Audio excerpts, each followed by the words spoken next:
Week 10 of the fantasy basketball season, and here's a few guards that I look to sell high or trade this week. The first guy's Kyrie Irving of the Brooklyn Nets. Kyrie Irving, he's been back now the last 3 or 4 weeks, and he's playing really well, no doubt about it. He's Kyrie, scoring the basketball efficient, getting his assists, getting his rebounds, and helping this net team win now the last 6 games in a row, I believe, on the season. He's ranked 23rd. Is Irving with 27.4 points a game, 4.7 rebounds, 5.8 assists, 1.1 steals, 2.8 threes per game, a nice 90% from the foul line, and 51% from the field. And in the last couple weeks as well, his average is pretty much the same, 27.2 a game, 4.8 rebounds, 5.8 assists, 2.8 threes, 49% from the field, and 83% from the line. So Irving, he's playing pretty much almost every game here for Brooklyn since he went on his 8 or 9 game hiatus a month and a half ago. Then the Nets traded for James Harden, and then everything was all good, it seemed like, and Kyrie Irving coming back to this net team, and he's produced, no doubt about it. The only game he's missed recently was February 16th with a tightened back, but he came back after that, and he played pretty well. But the only thing with Irving, I think the numbers are going to drop. I think he's going to be the third option once Kevin Durant comes back. And I think we could see Kevin Durant by the end of the month or right after the All-Star break.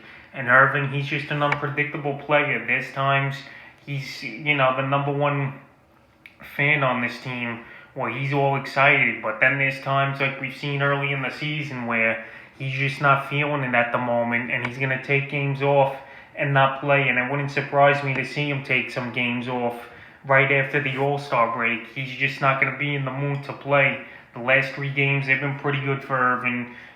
February 18th at Lakers, 16 points, 7 rebounds, 5 assists. Versus the Clippers, February 21st, 28 points, 4 boards, 8 assists. And then last night in a victory versus the Sacramento Kings, 21 points, 5 rebounds, 7 assists, 3 steals. So Kyrie Irving, the numbers are there. The playing time's there, and he seems happy right now. But I just think the other shoe is going to drop, and it's going to go the other way once Kevin Durant comes back and closer towards the All-Star break. So if you get a blown-away offer right now, I would definitely try to sell Irving high. The second guard I would look to try to sell high this week is Terry Rozier of the Charlotte Hornets. Rozier, I've said it on this channel, of selling him high. And Rozier, hey, he's playing good, no doubt about it, but Devontae Graham, he's still been out of the lineup, and that's a big part of it, I think, why Rozier has been so great this season and the last 2 or 3 weeks on the season. He's ranked 27th with 20.8 points a game, 3.9 rebounds, 3 assists, 3.5 threes a game, 50% from the field, and 81% from the foul line. And in the last 2 weeks, he's ranked number 4 in fantasy basketball with, out of these world numbers, 31.2 points a game, 4.2 rebounds, 3.2 assists, 1.2 steals, 4.6 threes a game, 58% from the field. So Rozier, he's on a huge hot streak, no doubt about it, and you can't take anything away from him. But I don't think these numbers are going to continue.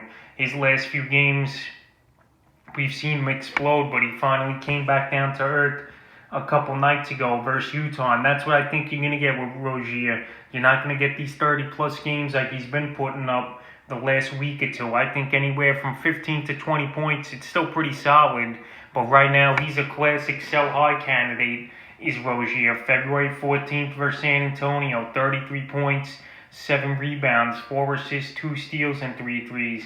February 20th versus the Warriors, 36 points, 3 rebounds, 4 assists, a steal, and 8 3-pointers. And then February 22nd in Utah, 12 points, 1 board, 2 assists, 2 steals. So I think his numbers, they'll fall in the middle of that performance like he had on February 22nd, like I mentioned, 15, 20 points a game, few assists, and a couple threes. But I don't think he's going to be dropping these big numbers like he's been doing. And he's definitely a sell-high candidate, in my opinion, is Rozier. I know he's been great, but if you could get a lot for him, which, while his value's at its peak right now, this is the time to do it. The next guard's John Wall of the Houston Rockets. The Rockets here, they just got rid of DeMarcus Cousins.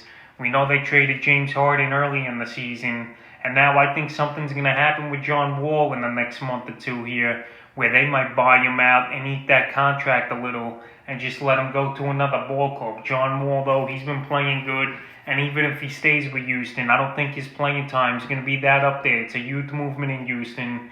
They're trying to get rid of all the veterans and see these young kids play, like Nwaba, Jacin Tate, so guys like that, and then waiting for Christian Wood's return.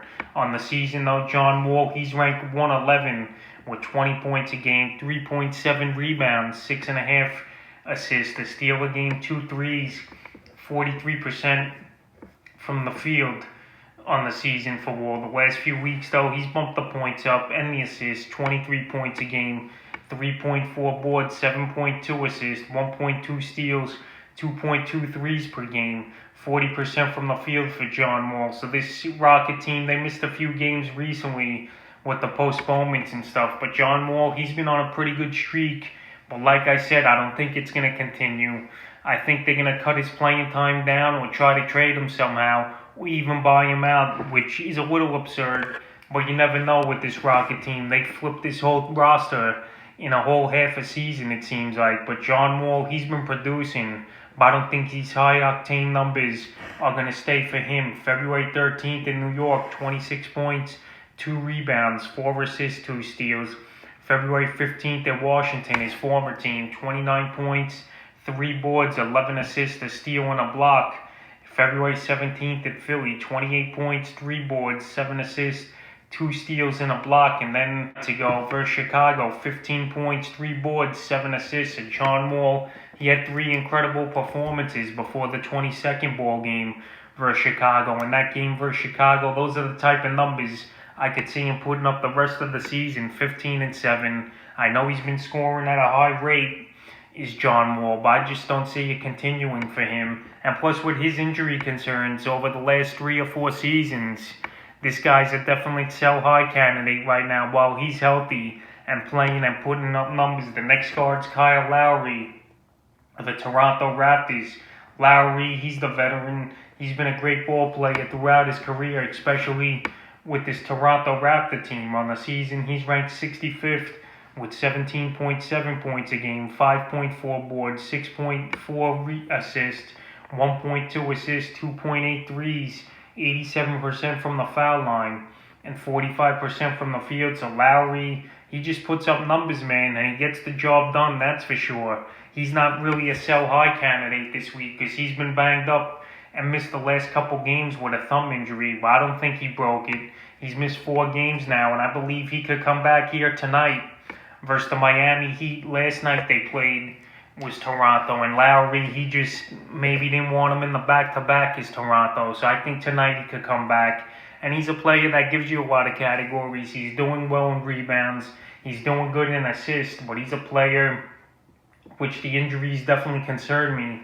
And we already seen him miss the 4 games with the thumb injury, and who knows how much longer he'll be out or what other injury could pop up for Lowry. But he definitely produces, and he's within the top 70 in the rankings this season. But if I could trade him and get something better and more consistent, health and age, where this guy's not going to miss many back-to-backs, because that's another concern. I think Lowry, he can miss back-to-backs coming up this season. So right now, if I could get a decent trade offer for Lowry, I definitely do it and try to trade him away. In the 5th and final guard, I would look to sell high or just trade away this week's Malcolm Brogdon of the Indiana Pacers. So Brogdon, a lot of people thought he should have made the All-Star team with the announcement last night of the reserves coming out. But Brogdon, he didn't make the cut. But what a season he's having. He's ranked 25th on the year with 21.6 points a game, 4.8 rebounds, 6.6 assists, 1.3 steals a game, 2.7 threes, a great 90% from the foul line, and 44% from the field is Brogdon. So Brogdon, he's putting up huge numbers. He's shooting the ball lights out, and the numbers, they just go up in the last week as well. 32 points a game he's been averaging, 9 rebounds, 7 assists, a steal, a block a game, a whopping 6 threes per, 54% from the field. So Malcolm Brogdon, he's putting up huge numbers, no doubt about it. And he probably was an all-star snub this season. But right now, he's the classic sell-high guy as well. This year, he's just peaking out way over than he did last season. He's up 5 points per game from last season. He's hitting a 3.5 a game more. His assists are about the same, and his steals are up 0.7 per game. So Brogdon, he really improved his ball game this offseason. And we've seen it the last few games as well. Some huge performances. February 13th at Atlanta, 18 points, 6 rebounds, 8 assists. Then a huge double-double versus Chicago, February 15th, 23 points, 15 boards, 5 assists.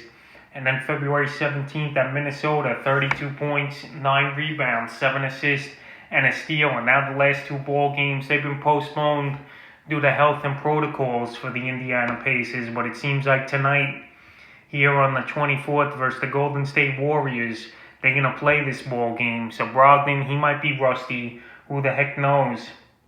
But he's a player that's not going to sustain these stats, in my opinion. Obviously, you got to get blown away to trade Brogdon if you want to get rid of him or get a good offer. But he's definitely a sell-high candidate. I just don't see him keeping up these huge stats and his three-point shooting staying at this high rate. So that's a few guards I would look to sell high or trade away here in Week 10 of the fantasy basketball season.